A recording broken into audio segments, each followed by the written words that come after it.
문화재 보호법에 대해서 한번 좀 다뤄보는 시간을 갖도록 할게요. 우리 문화재 그 수리법에 보면 기술자에 대한 정의하고 기능자에 대한 정의가 너무 기가 막히게 나와 있어요. 지금 이게 1, 2년 된 게 아니라 수십 년이 지났을 겁니다. 그러나 제가 이제 하다 보니까 한번 잠깐 설명해 드리면, 문화재 수리 기능자란 문화재 수리 기술자의 지도 감독을 받아 문화재 수리에 관한 기능적인 업무를 담당하는 자로 제12조에 따른 문화재 기능자 자격증을 발급받은 자를 말한다 했을 때, 사실 행정적이라든지 수리법이라든지 문화재 보호법을 우리가 행정을 받을 수가 있어요, 지도를. 그러나 기능적인 지도는 돌을 어떻게 다듬어라, 돌을 어떻게 쌓아라, 뭐 이런 것까지에 대해서는 문화재 보수길자 현장 소장한테 받은 적이 없습니다, 이제까지. 그게 사실 유명무실한 법이네요. 그렇죠. 아주, 그러니까 이게 상하법으로 돼 있는 거죠. 기술자는 위에 있고 기능자는 밑에 아니, 있고. 그러니까 간단하게 예를 들면 이런 네. 거예요. 전쟁에 났는데 정말 경험이 많은 그 부의사관, 상사 있어요. 정말 노련한 선수야. 근데 그 사람들은 제끼고. 아니, 근데 갑자기 육사 졸업한 소위가 바로 딱 와가지고 이래라 저래라 막 하면 이게 전투, 그러니까 이거랑 비슷한 거야. 그러니까 전에 그 문화재 보수길자 시험을 보려고 치면 그 문화재에 해당하는 회사에서 뭐 3년이면 3년을 근무를 하는 사람만이 그 문화재 보수 수리 기술자 시험을 볼 수 있었죠. 시험에 응시할 수 있는 자격을 줬거든요. 그리고 지금은 아예 아무것도 없습니다. 학력도 없고 어디 뭐 근무했다는 이런 근거도 이력도 없이 없고, 무조건 그냥 가서 볼 수 있는 건데. 근데 선생님, 그거는 그게 제도가 잘못된 게 아니라 제도를 악용한 사람들이 잘못된 거죠. 아니, 회사마다 경력 증명서 허위를 많이 다 끊어줬잖아요. 아니, 옛날에 그러니까 그게 문제가 되는 거죠. 아니, 문제가 됐든 어쨌든 간에 그러니까 그걸 뭐 확실하게 해야죠. 근데 요즘에 보면, 사실 제가 이제 일을 다녀보면 요즘에 현장을 다니잖아요. 그럼 보수기술자라는 분들이 오래되시고 참 저희도 배울 분이 많이 있는 분들이 있어요. 그쵸, 배울 그쵸. 게. 사실 뭐 숭례무 현장에 뭐 김우중 소장님 같은 분들은 제가 일을 너무 많이 배우신 분인데 그분한테 배웠는데, 사실 그 자격증을 따갖고 한 2, 3년 된 친구들, 뭐 한 5, 6년 된 친구들이 감리로 나와. 감리. 쉽게 하면 감독 위에 감독 대행으로 이제 감리로 나오는 거야. 세상에 현장에 나온 사람이 자격증 따갖고 뭐 3년밖에 안 된 친구가 뭘 알겠습니까? 이 현장에 있는 사람들한테 이것저것 물어봐갖고 끝날 때쯤 되면은 그 감리 그놈한테 가르쳐주고 내가 당하는 거야. 그렇죠. 그 문화재 수리에서 제일 중요한 점은 이 뭐라고 생각하세요? 문화재 수리. 문화재 수리에서 제일 중요한 거는 문화재 기능인 양성이죠. 제가 아까부터 얘기했지만 그 문화재 기능인 협회가 정부에서 문화재청에서 사실 지원받는 게 미흡해요. 아주 소량이 작습니다. 그 뭐냐면 이제 뭐 한 두 분야 정도에서 받고 있는데, 이제 뭐 2년에 한 번씩 열리는 우리 문화재 작품전, 작품전에서 한 3천만 원 정도 받고, 또 우리 교육할 때 1년에 한 번씩 교육하는 거, 우리 기능인 교육이란 거에서 이제 거기서 한 1,500 정도 받는데, 이 문화재청에서도 사실 좀 다시 한번 좀 법적인 제도만 생각하지 말고 지원을 해줄 수 있냐 없냐, 뭐 여기는 안 된다 이런 것만 하지 말고 좀 문화재 기능인 양성 차원이 기능인을 도와야지만. 저는 사실 오늘도 여기 왔지만 저도 여기 안 와도 돼요, 사실은. 그러나 그 약자 편에서 진짜 사실 우리는 그래도 다 편수들 아닙니까? 그렇지만 편수가 아니신 분들이 많잖아요. 8,000명이라는 중에서 뭐 한 7,000명은 되겠죠. 그분들이 좀 앞으로 좀 어떻게 해 나갈 수 있는가, 문화재 기능인으로 살아갈 수 있는가를 길을 좀 만들어 줘야 되는데, 참 문화재청에서 좀 지원을 좀 막히지 말고 해줬으면 하는 바람 좀 갖고 있고요. 그리고 전문건설 활성화 방안, 그것도 지금 문화재청에서 지금 노력을 하고 있습니다.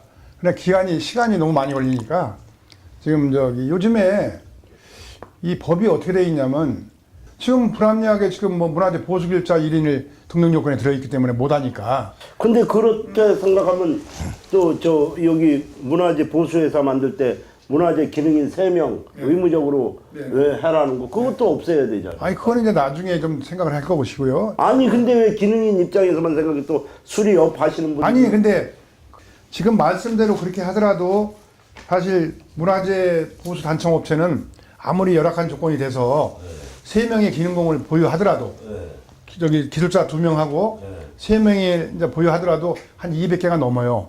지금 보수단청 업체가. 그런데 지금 전문건설업은 2011년도부터 한 개도 없어요. 전문건설업이 활성화가 됐는데 시작을 했는데 그동안에 지금 한 서너 개 만들어졌다가 그것도 지금 없어졌죠. 6년 동안에 전부 전무하게 하나도 없습니다 지금.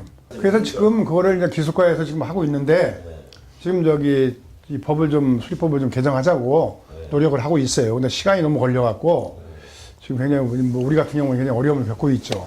그죠, 황 소장님, 요 제도 내에서 뭔가 좀 투명하게 좀 운영될 수 있는 거는 방법은 없을까요? 아니 근데 지금 문화재를 또 죽이고 있는 게 하도급, 쉽게 말하면 하청 있죠. 뭐 하도급하고 하청하고 다르다는데 똑같은 거지.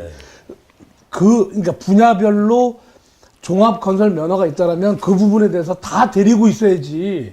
왜 그래서는 안 되죠. 아니 그러면- 그게 그런 식으로 인정하면 하나하나 예외 인정해 버리면 난 안 된다라는 거예요. 아니 그렇다고 치면 지금 말씀대로 한다고 치면 만약에 보수단청에서 일을 맡잖아요. 네.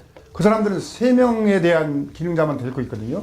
그렇기 때문에 석공도 공사를 갖다가 이게 누구한테 맡겨야 돼. 도급으로 줘야 돼. 아니 그 옛날부터 그렇게 했어요. 그래 해왔죠. 근데 도급제를 안 한다고 치면 어떡해. 아예 지금 자율경제 시대에서 도급을 안 주면 어떻게 누가 잘하고 못하고를 가릴 수가 있냐고. 그렇죠. 근데 이제 지금 그게 지금대로 아니라요. 그러면 이렇게 가지. 예를 들어서 입찰을 할 때 처음부터 어떤 A라는 회사가 종합 면허 가지고 따지 말고 예를 들어서 그건 전부 다 이제 전문 건설업이 따라 전문 건설업을 같이 뭉쳐서 처음부터 그러니까 가라 이거예요. 공동도급을 하라는 말씀인데 아니 그건 말씀인데 공동도급을 하면 되는데 공동도급을 아니 들어가야 되니까 공동 도급이 아니라 공동 입찰. 아니 그냥 공동도급 그것도 마찬가지예요. 여기 이제 아니, 원도급이 도급하고 아니 있- 근데 그 용어가 정부 문화유치에서 일을 맡잖아요. 그 맡는 사람을 갖다가 원도급자라 그래. 그리고 원도급자고 그 사람이 맡았잖아. 명예회에서 맡았잖아. 만약 나한테 만약 미성에다 주는 거야. 그럼 거기다 하도급이라 그래. 한 번 더 내려가기 때문에. 그런데 우리 하도급자들을 양성을 해야 되는데 사실은 그래야 품질이 올라갈 거 아니에요. 그리고 기능자도 양성되는 것이 하도급자 우두머리가 기능공을 양성하는 거지. 현실적으로 공동도급이 제일 좋아요. 공동도급이 맞는데 사실 보면 전문건설이 없는데 어떻게 공동도급을 들어가? 아니 그러니까 입찰해 볼 때. 그러니까 아니, 입찰은- 하나의 팀제로 가가지고 입찰 들어가라 이거예요. 그러니까 같이. 그게 등록요건을 완화시킬 수밖에 없다는 얘기죠. 등록요건을 완화시켜갖고 사실 전문건설을 활성화시키면 지금 말씀대로 만약에 제가 죄송한데 저는 등록업체 완화하는 건 절대 반대예요. 하나만 오히려 더 강화해야 돼. 아니 하나만 문화재 업체 더 강화해야 돼. 하나만 말씀드릴게요. 요번에 제가 아니 이거에 대해서 먼저 한번 해보세요. 문화재 등록업체 아니, 좀 자극 문화- 완화하는 건 안 돼. 아니 더 강화해야 돼. 아니 요즘에는 어떻게 일을 하냐면 제가 한 가지 예를 들어서 말씀드릴게요. 그 지난 17년도에 그 창경궁 그 명전전 있죠? 네네네. 옛날에 그 저기 거기도 불 한번 질렀어요. 예, 누가 질렀어요. 예. 그 앞에 월대를 해체 복원을 했습니다. 해체 복원을 하는데 어떻게 하냐면 이제 부족한 자재 몇 개는 석공장에서 만들어 갖고 오고 모든 인력들은 그 회사로 직영으로 들어가는 거야. 그게 마감을 줬어요. 왜냐면 지금 말씀대로 내가 일을 맡고 싶으면 등록을 해야 되는데 전문건설업을 보수기술자 1인을 아까 말씀대로 어디 빌려와야 되잖아요. 내가 기술자가 아니니까. 그래서는 안 되잖아. 그렇죠. 그러니까 이제는 다 포기해버리고 전문건설은 이제 다 없애버리고 직영으로 들어가서 한 달에 너 1,000만 원 줘라. 내가 3개월 해줄게. 내가 3개월 해줄게. 해서 3개월 동안 복원을 하는 거예요. 일을 하면서. 그 3개월짜리 직원이 되는 거네. 네, 그렇죠. 그러고서 이제 또 그만두고 또 나와서 놀고 있는 거지, 이제. 이게 완전히 보따리 장사네.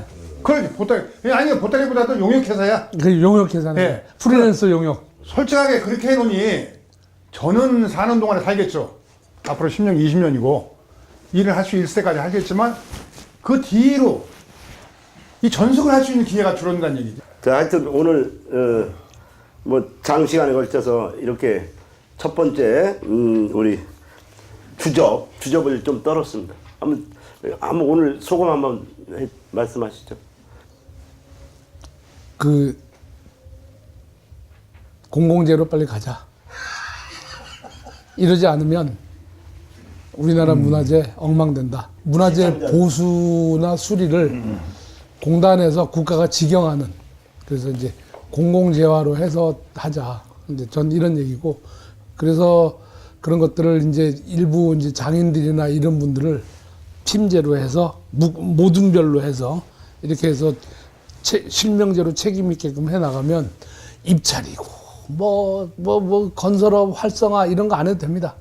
그러니까 이렇게 안 해도 될 거를 단순하게 1 더하기 1은 2로 하면 되는 거를 1 더하기의 0.1부터 0.05부터 온갖 걸 만들어서 하지 말자 그 얘기예요. 그리고 혹시 뭐 실명으로 들어서 기분 나쁜 분들이 있다라면 사과하세요. 고개 숙이고. 안녕히 가세요. 자, 임동조 석장님도 네, 한번. 오늘 참 좋은 말씀 많이 들었고요. 사실적으로 상대성으로 하다 보니까 뭐 우리 그 보수업 협회하고 또 문화재 기능이 협회하고 좀 상대성이 좀 있지 않습니까? 그래서 이제 거기에서 이제 그 말씀을 더 줄이고, 근데 차차 자꾸 대화를 많이 해가면서 이 마지막 한 말씀 드리고 싶은 거는 사실 이 기술의 전승은 꼭 돼야 됩니다. 왜냐하면 지금 아무리 좋은 안이 있더라도 세월이 자꾸 가면서 앞으로 5년 후에 10년 후에 20년 후에 가서 사실 우리 기술을 가진 기능자가 없다고 치면, 장인이 없다고 치면 아무 소용이 없습니다. 그래서 저는 걱정이, 제일 걱정이 돼. 여러분들도 앞으로 참 우리 시청자분들께서도 진짜 기능 전승은 어떻게 해야 이루어져야 되는가, 이걸 뭐 요건들을 좀 많이 좀 제시를 해줬으면 감사하겠고요. 앞으로도 더 좋은 또 우리 또 자리를 많이 마련했으면 좋겠습니다. 예. 임동조 석장하고 그다음에 황평원 소장님 오셔서 열띤 토론을 했는데요. 황평원 소장님은 역시 듣던 대로 빨갱이라는 사실을 오늘 다시 한번 확인했고, 끝까지. 빨갱이가 뭘 빨갱이가 파르티잔? 난 저항하는 사람은 맞아요. 네, 맞아요. 하여튼 그렇게 해서 오늘 아주 토론이 문화재계의 신선한 목소리가 됐으면 좋겠고, 좋은 방송 하겠습니다. 감사합니다. 자. 끝. 네, 감사합니다. 감사합니다. 네, 감사합니다. 예.